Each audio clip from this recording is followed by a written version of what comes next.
One of my first things I love to do is to ask my girls when they were little how big they were. I don't know how many of you did it, but when they're 1 or 2 and they're just starting to walk, one of the things they love to do is prove how big they are, right?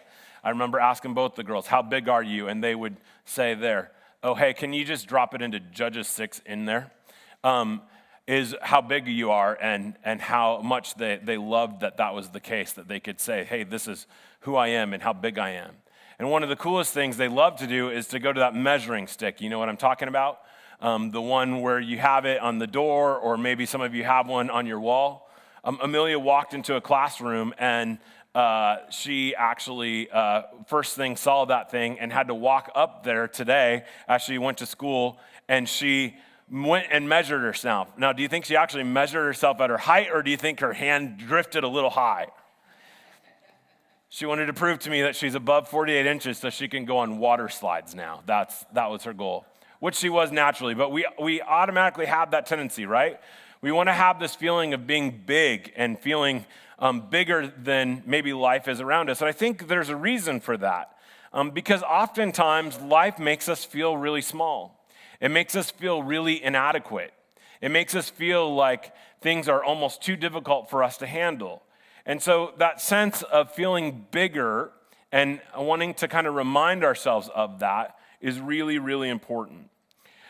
What are those things that are making you feel small today? What are those things that are making you feel like maybe you can't handle life? I mean, if I read the Facebook messages and just in talking to you guys today, Jay's death is one of those things. It's one of those things where we're caught off guard and we realize the smallness of all of it. We realize how vulnerable life really is, and it can kind of catch us off guard. Maybe you're struggling with health issues or dealing with different things that in your life, financial crises or relationship crises or all things like that are really making you feel small. Maybe you are just trying on a new challenge, and the new challenge was a lot harder than what you think, and you wonder if you're up for the task. Maybe you have even big choices to make and you're overwhelmed by it. The reality is that life has a way of making us feel small. And there are times when we want to feel big and bigger. Well, today we're going to continue our sermon series on the book of Judges, and we're looking at Gideon. We're going to split Gideon into 2 parts, and the reason is because he actually spans 4 chapters in this. He's one of the judges that has the most press, if you want to call it that. He's got the biggest story. But the story of Gideon is really a story of a guy who feels completely inadequate, and yet what we see is that God is there with him. And I think it's a timely word for us today. We're going to read through Judges 6 and 7, all of it. And I'm going to put up a map here if you want to see it so you can kind of see some of the events. It's also on the back of your handout if you want to have it, because there's lots of places in that. But really, I want you to hear the story behind this, the story of Gideon, and to hear it. The Israelites did evil in the eyes of the Lord. For 7 years, he gave them into the hands of the Midianites. Because of the power of Midian was so oppressive, the Israelites prepared shelters for themselves in mountain clefts, caves, and strongholds. Whenever the Israelites planted their crops, the Midianites, the Amalekites, and the other eastern peoples invaded the country. They camped on the land and ruined the crops all the way to Gaza and did not spare a living thing for Israel, neither sheep nor cattle nor donkeys.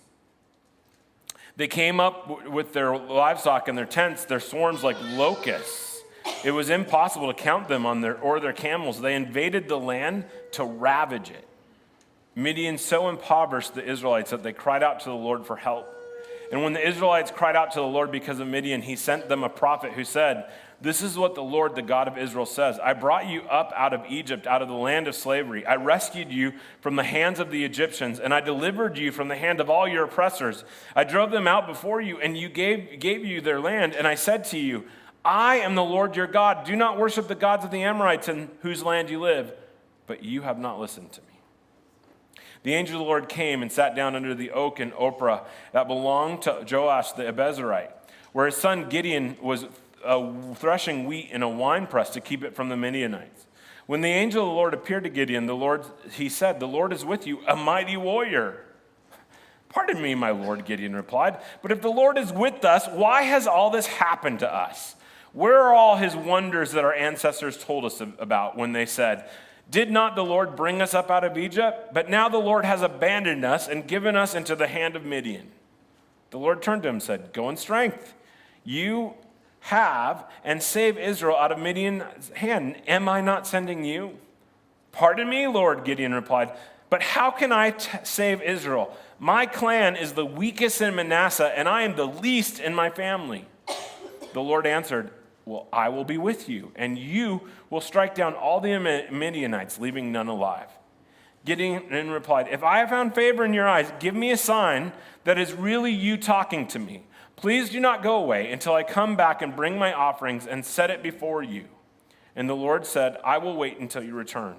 And Gideon went inside. He prepared a young goat from the ephah of flour he had made bread without yeast, and putting the meat in the basket and its broth in its pot, he brought them out and offered them to him under the oak. And the angel of God said, "Take the meat and the unleavened bread, place them on this rock, and pour out the broth." And Gideon did so. Then the angel of the Lord touched the meat and the unleavened bread with the tip of his staff that was in his hand, and fire flared from the rock, consuming the meat and the bread, and the angel of the Lord disappeared. When Gideon realized that it was the angel of the Lord, he exclaimed, "Alas, sovereign Lord, I have seen the angel of the Lord face to face." But the Lord said to him, "Peace, do not be afraid. You are not going to die." So Gideon built an altar to the Lord there and called it, "The Lord is Peace." And to this day it stands in Ophrah of the Abiezrites. The same night the Lord said to him, "Take a second bull from your father's herd, this one 7 years old. Tear down your father's altar to the Baal and cut down the Asherah pole beside it. Then build a proper kind of altar to the Lord your God on top of his height, using the wood of the Asherah pole that you cut down. Offer the second bull as a burnt offering." So Gideon took his servants and did as the Lord told him. But because he was afraid of his family and the townspeople, he did it at night rather than in the daytime. And in the morning, when the people of the town got up, there was Baal's altar demolished with the Asherah pole beside it cut down, and the second bull sacrificed on the newly built offering. They asked themselves, "Who did this?" And when they carefully investigated, they were told, "Gideon, son of Joash, did it." The people of the town demanded of Joash, "Bring your son out here. He must die, because he has broken down Baal's altar and cut down the Asherah pole beside it." But Joash replied to the hostile crowd around him, "Are you going to plead Baal's cause? Are you going to try and save him? Whoever fights for him shall be put to death by morning. If Baal really is a god, he can defend himself when someone breaks down his altar." Because Gideon broke down Baal's altar, they gave him the name Jerub-Baal that day, saying, "Let Baal contend with himself," which literally they think that's what Jerub-Baal means. Now, all the Ammonites, the Amalekites, and other eastern people joined forces and crossed over the Jordan and camped in the valley of Jezreel. Then the Spirit of the Lord came on Gideon. He blew a trumpet, summoning the Abiezrites to follow him. He sent messengers throughout Manasseh, calling them to arms, and also in Asher, Zebulun, and Naphtali. So they too went up to meet him. Gideon said to God, "If you will save Israel by my hand, as you have promised, look, I will place a wool fleece on the threshing floor. If there is dew only on the fleece and all the ground is dry, then I will know that you will save Israel by my hand, as you said." And that is what happened. Gideon rose early the next day. He squeezed the fleece and wrung out the dew, a bowl full of water. Then Gideon said to God, "Do not be angry with me. Let me make just one more request. Allow me one more test with the fleece, but this time make the fleece dry and the ground be covered with dew." That night God did so. Only the fleece was dry and all the ground was covered with dew. Now early in the morning, Jerubbaal, that is Gideon, and all his men camped at the spring of Harod. The camp of the Midianites was north of them in the valley near the hill of Morah. The Lord said to Gideon, "You have too many men. I cannot deliver Midian into their hands, or Israel would boast against me. My own strength has saved me." But announce to the army, "Anyone who trembles with fear may turn back and leave Mount Gilead." So 22,000 men left, while 10,000 remained. But the Lord said to Gideon, "There are still too many men. Take them down to the water, and I will thin them out for you there. If I say, 'This one shall go with you,' he shall go. But if I say, 'This one shall not go with you,' he shall not go." So Gideon took the men down to the water. There the Lord told him, "Separate those who lap the water with their tongues as lapdogs from those who kneel down to drink. 300 of them drank from the cupped hands, lapping like dogs. All the rest got down on their knees to drink. The Lord said to Gideon, with the 300 men that lapped, I will save you and give the Midianites into your hands. Let all the others go home. So Gideon sent the rest of the Israelites home, but kept the 300 who took over the provisions and the trumpets of the others. Now the camp of Midian lay below him in the valley.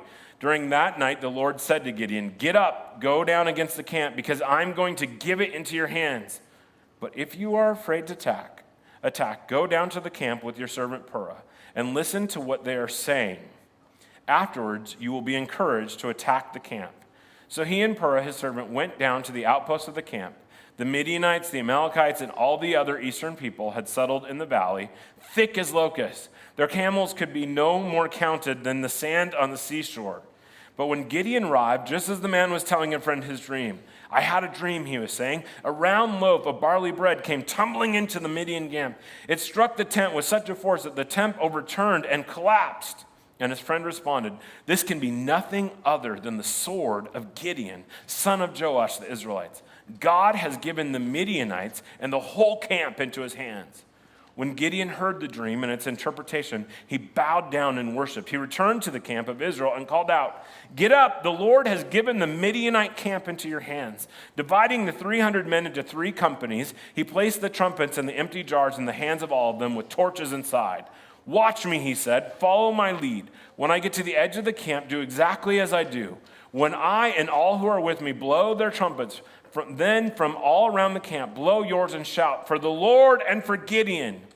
And Gideon and the 100 men with him reached the edge of the camp at the beginning of the middle watch, just as they had changed the guard. They blew their trumpets and broke the jars that were in their hands. The 3 companies blew the trumpets and smashed the jars, grasping the torches in their left hands and holding in their right hands the trumpets they were to blow. They shouted, a sword for the Lord and for Gideon. And while each man held his position around the camp, all the Midians ran, crying out as they fled. When the 300 trumpets sounded, the Lord caused the men throughout the camp to turn on each other with their swords, and the army fled to Beersheba toward Zerah as far as the border of Abel-Meholah near Tabbath. Israelites from Naphtali, Asher, and Manasseh were called out, and they pursued the Midianites. Gideon sent messengers throughout the hill country of Ephraim, saying, come down against the Midianites and seize the waters of the Jordan ahead of them as far as Beth-barah. So all the men of Ephraim were called out, and they seized the waters of Jordan as far as Beth-barah. And they also captured 2 of the Midianites' lives, Oreb and Zeb. They killed Oreb at the rock of Oreb and Zeb at the winepress of Zeb.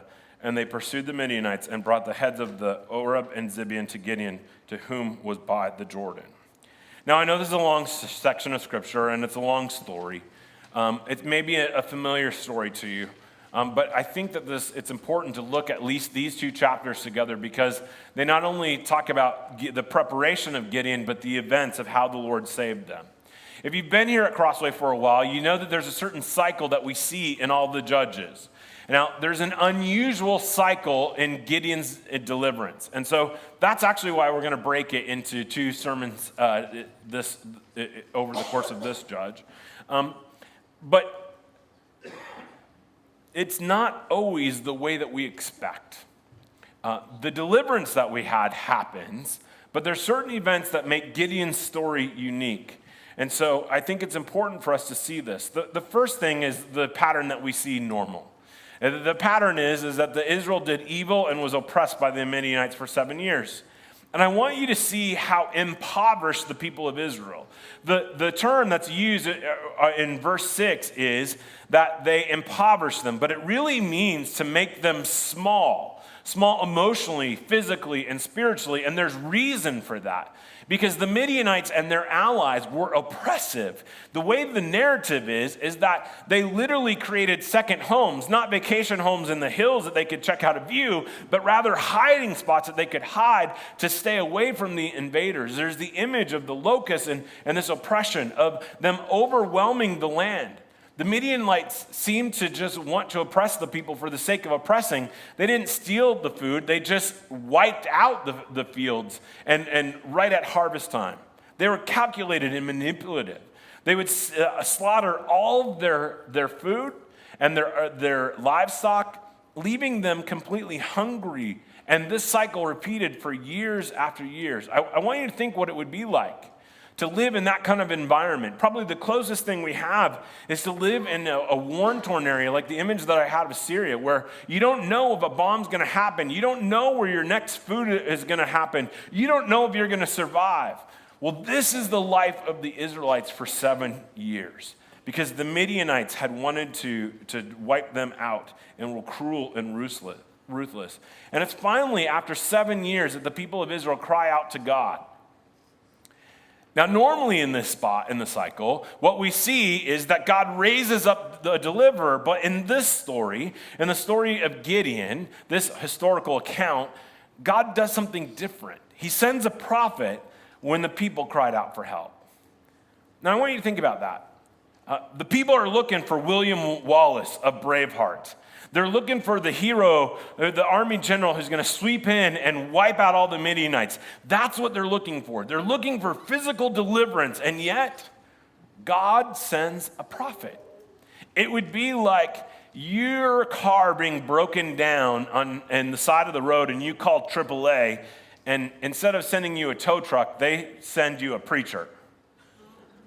They probably looked at it and said, this isn't exactly what we had in mind here. We want you to destroy the Midianites. We don't want somebody just to speak to us.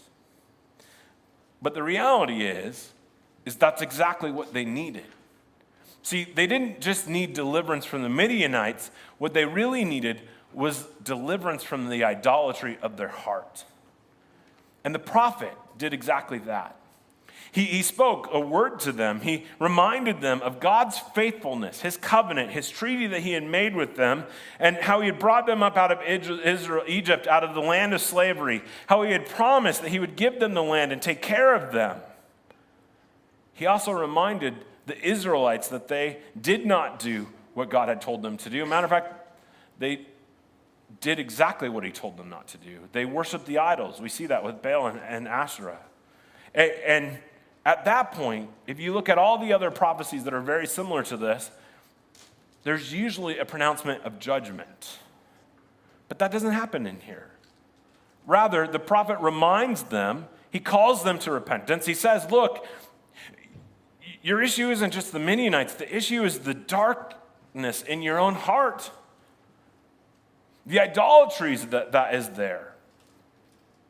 And then he leaves that question kind of hanging. And it's at that point that God brings in and uses an unlikely deliverer named Gideon.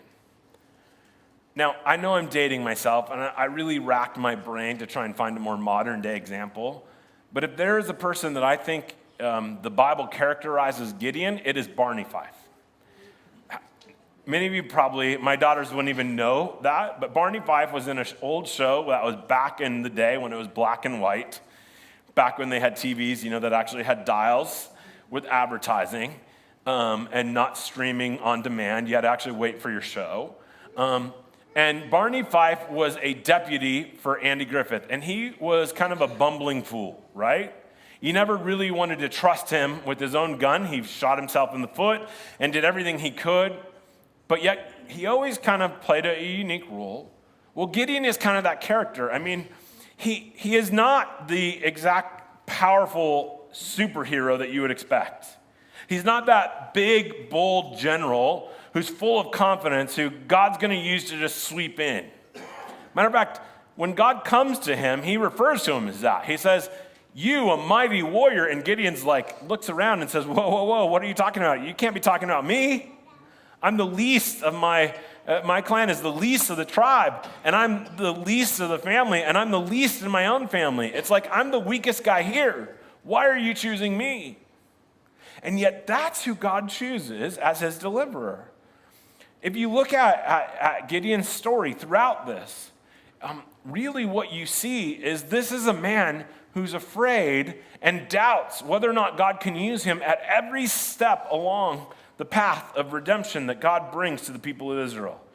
He was so afraid to destroy his father's altar that he did it in the middle of the night. Now, we see that the people of town were ticked off like he expected, but this isn't the kind of bold, heroic person that you expect. Rather, it's a guy who's so frightened, but yet barely is willing to do what God calls him to do in that moment. And if you look at the story, he needs multiple reassurances from God to continue to do what he did. God appears to him and does kind of a precursor to the story of Elijah in Kings, and rains down, has fire come out of the rock to show that the angel is not just a human being, but rather the angel of the Lord, to show his power. And yet, even though he sees all this stuff, he still needs to have not one, but two fleeces as signs that God is calling him to do this. But also, right before he goes into battle, we see that God allows him to sneak into the camp and hear what's going on so that he has the confidence to proceed. Because obviously, the Lord understands what's going through his heart and the fear that's there. Gideon is not the superhero you see in the movies. Rather, he is a fearful man who is unsure and feels unqualified to take each step. Well, we see, though, that God does provide the deliverance from the Midianites. He defeated the Midianites, as we see in the book of Judges, but he does it in an untraditional manner to prove that he is the true victor. That's what he says right there in Judges 2. He says, "You have too many men. I can deliver Midian into their hands, or Israel will boast against me. My own strength has saved me." What he wants to realize is it's not Israel's might that's propelling them and delivering them. It is God himself. And so he not only chooses an unlikely person, but he chooses an unlikely means to actually save them. He does the exact opposite of what any good general would do. He doesn't try and recruit more people. He gets rid of them. If you do the math, through 2 series of challenges, he whittles the army down from 32,000 to 300 men. First question he asks is, if any of you are afraid, get out of here. And 22,000 disappear. And then after that, he does this where they drink differently and says, okay, those who lap their water, they stay. The rest of them you dismiss. And he gets down to 300 men. Not only that, God uses a foreigner's dream and torches, trumpets, and broken jars to scare the Midianites. I mean, you can't make this stuff up. It would seem over the top.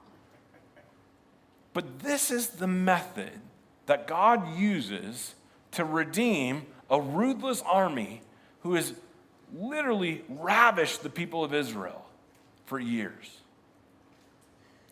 And the final step is that after the trumpets have been blown and the torches are there and the jars broken, the way that the narrator crafts the story is it's clear that it's almost the Midianites themselves that inflict the majority of the damage. They begin to attach each other, and God ultimately gives Gideon victory. So, we're not living under ruthless oppression. I have food on my table. I don't have to hide out in a mountain, be worried that somebody's going to come in and kill my goats or wipe out my grass or my folks' fields or around us. So how does the story of Gideon apply to us? Well, I think there's some important themes that we need to look at here. Important themes that we need to remind ourselves when we feel like life is overwhelming and weighing down on us, and it feels like life is oppressing us. Those times when we feel small and not so big, like the bravado we sometimes want to put on. And the first theme that we see is that when we feel overwhelmed, we must first examine our hearts and root out idolatry. I think it's important that we see here that there's a different cycle here in the book of in the account of Gideon. Normally, the people cry out, and automatically there's a deliverer there. But in this case, the author of Judges wants us to see that it's not just external stuff, but that we need to do an internal examination of our own hearts. That's what he calls the Israelites to do.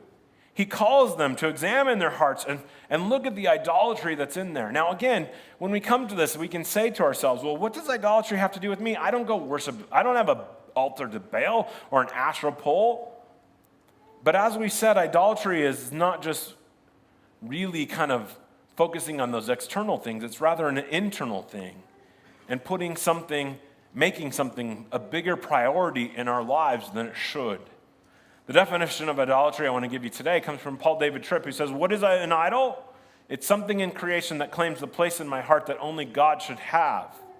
And Romans 1:25 is the example of that. We exchange the truth about God for a lie and worship and serve the created things rather than the Creator.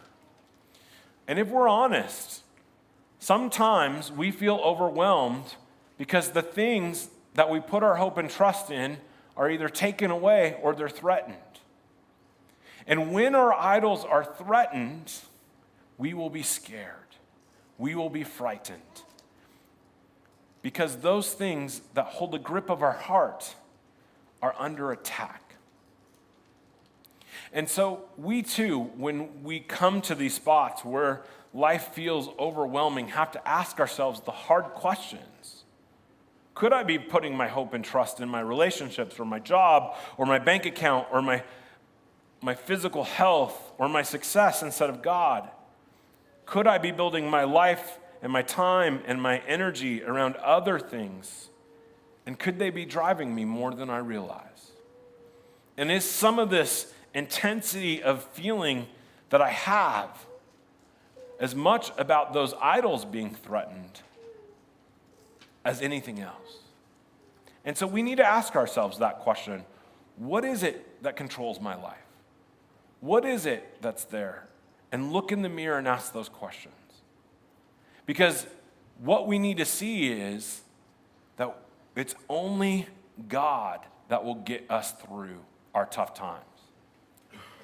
The other thing that we see here is that God is patient with our questions. I mean, look at this story. Look at chapter 6 and 7. How many times Gideon asked God for a sign? He doesn't actually pull any punches. I mean, the first time the angel appears to him and he calls him a mighty warrior, his line in Judges 6 verse 13 is, "Pardon me, my Lord, but if the Lord is with us, why has all this happened? Where are all his wonders that our ancestors told us about when they said, 'Did not the Lord bring us up out of Egypt?' But now the Lord has abandoned us and given us into the hands of Midian." He asked those hard questions. Why is this happening, Lord? Where is it? Now, I don't know what kind of a background you grew up, but in some churches, these kind of hard questions of asking why, where are you, Lord, are almost pushed down. They're belittled. But what we see is that God is patient with his questions. He leaves room for it. Now, I do want to say something. Oftentimes, we kind of, in some Christian circles, we can use this idea of fleeces as a model for what we should do to discern God's will. But I would have you look at this text. It's not a sign of actual spiritual maturity to put out fleeces. It's actually a sign of immaturity and not trusting what God has called them to do. And so we need to be very careful about that. It doesn't mean that we can't ask God for guidance. But Jesus, when he is tempted in the desert, warns us to not put the Lord our God to a test. And so we see that God is patient with it, but we also see that maybe it's not the wisest thing to do. So there's a tension there. But what we see in Gideon is that God is patient with all his questions, with all his doubts, with all who's wondering why. God is there beside him, leading him and guiding him throughout this whole experience. And for some of us who are wondering and questioning, and where life has really rocked us to the core, and we wonder where is God in all of this, the story of Gideon should remind us that God is patient. God is there with us. God is there. And that's really the third theme that we see. You see, God doesn't answer his question. He doesn't give the answers that we want. but he constantly reminds us of his presence and his strength. The question that he asks is, why, God? Where are you? But the answer that Gideon gets through all of this is, I am with you. You see that? Look how many times in this text that phrase, the Lord says, I will be with you. I will be with you. I will be with you. God doesn't give Gideon an answer to why all this stuff happened. He hints at it. It's because they were committing idolatry and all that, which isn't always the case in our own lives. But what he does say is the answer to your question isn't necessarily why, but rather, I am there and I am with you. And that's the answer that the Lord gives to give Gideon repeatedly the courage that he needs to take next steps and to continue to do the things that God has called him to do. And so for those of us who wonder, where is God in all of this? Why has God allowed this to happen? Sometimes God does give us those answers to those questions. Years down the road, we can look back and we can see maybe some ways that God can use it.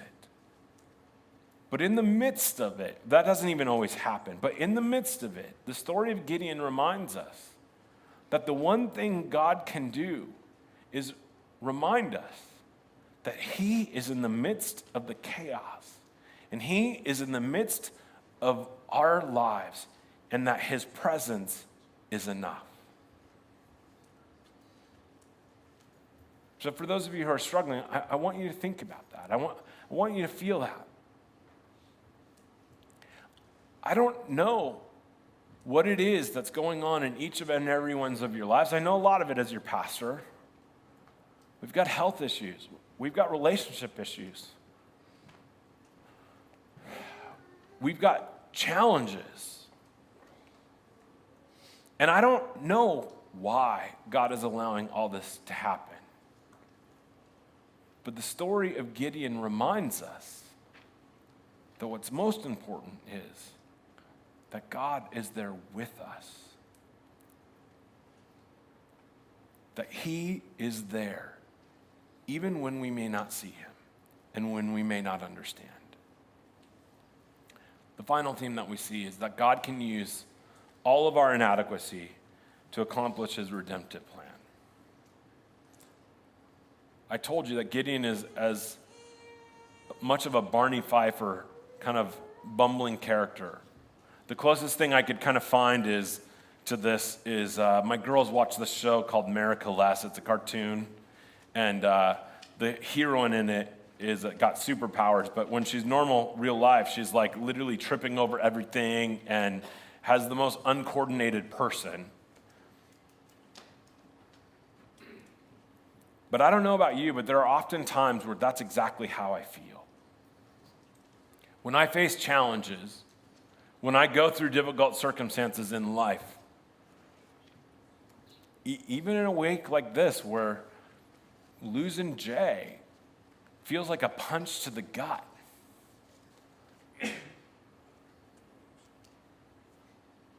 What we're reminded of is that, one, God is there, but two, he can use our inadequacies to accomplish his redemptive plan. See, God's redemptive plan is never about you and I. It's never about how great we are or how good we are. Rather, it's about God's strength and God's power and God's might. We just get to come along for the ride. That's why Paul says in Philippians 4, I'm not saying this because I'm in need, for I've learned to be content whatever circumstances. I know what it is to be in need, and I know what it is to have plenty, but I've learned the secret of success of being content in any and every situation, whether well-fed or hungry, whether living in plenty or in want, is I can do everything through him who gives me strength. And the strength that he's talking about, and the him who he's talking about, is Jesus Christ, our Savior. And so as believers, I believe that God is calling us to new tasks, to speak the gospel to those around us, to try on new roles in the church or new things in our family, new things in our neighborhood. And he's doing it because he has a plan of redemption. And sometimes we can wonder, how can God use someone like me? Well, the story of Gideon says that the reason why he can use somebody like me or you is because the use of us has nothing to do with us, but rather about what God is up to, the Spirit's power, the Spirit's might. And that's where our hope is ultimately found. And if you think about that, isn't that really the heart of the Christian life? It's not our ability to save ourselves that even brings us redemption. Rather, it's admitting that we're broken and messed up and that our life is a mess and we don't have it all together. And realizing that that separates us from God. That sin separates us from God and there's nothing that we can do about it. We're completely inadequate. That the Spirit of God uses to awaken our hearts to the gospel and the truth. That even though we're completely inadequate to fix anything on our own, that Jesus Christ in his grace embraced us in that weak and powerless state and shed his own blood on the cross so that our relationship with God could be restored. And he will continue to use our inadequacy to remind ourselves that we constantly need him to play a large role in our lives. The power of the story of Gideon is that God uses imperfect, inadequate, inept people to accomplish his will. He's patient with them as they wrestle through all of this stuff. But ultimately, what he reveals to them is life may not always go the way that they want it to, but his power and his glory and his might is present. And that is what they need to get through each day. Let's pray. You're listening to the CrossWay Church in Battleground podcast. For more information about our church, check us out at crosswaychurchwa.com or join us at 311 North Parkway in Battleground, Washington, Sundays at 10 a.m.